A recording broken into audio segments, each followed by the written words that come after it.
Mientras corre el verde en la estrecha rueda, mientras el churrasco se asa en el fogón, si afuera hace frío, adentro hay ginebra y un gaucho que canta como un ruiseñor. El cantor criollo, rentos con sus penas, las cuartetas se dice para su canción, y un viejo paisano que en silencio escucha, de sus ojos mansos suelta un lagrimón.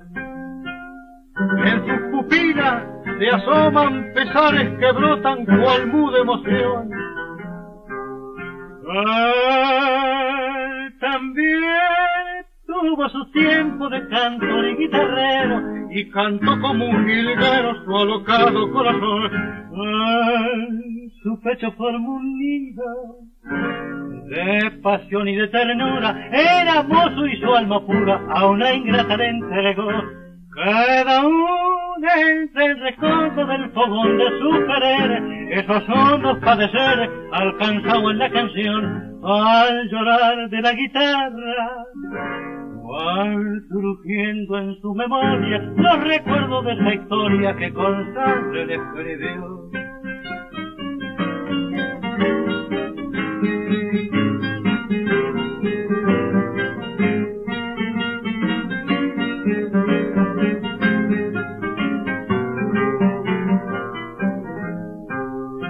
Ya no corre el verde en la estrecha rueda, ya no está el churrasco, se apagó el fogón.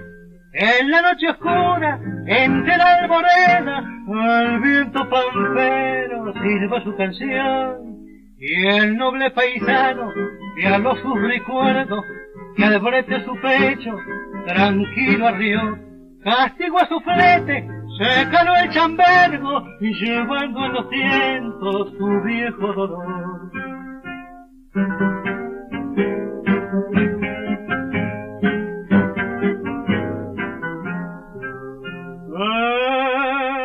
También tuvo su tiempo de cantor y guitarrero, y cantó como un jilguero su alocado corazón. Su pecho formó un nido de pasión y de ternura, era mozo y su alma pura a una ingrata le entregó. Cada uno entre el recodo del fogón de su querer, esos hondos padeceres enlazados en la canción, al llorar de la guitarra van surgiendo en su memoria los recuerdos de esa historia que con sangre le escribió.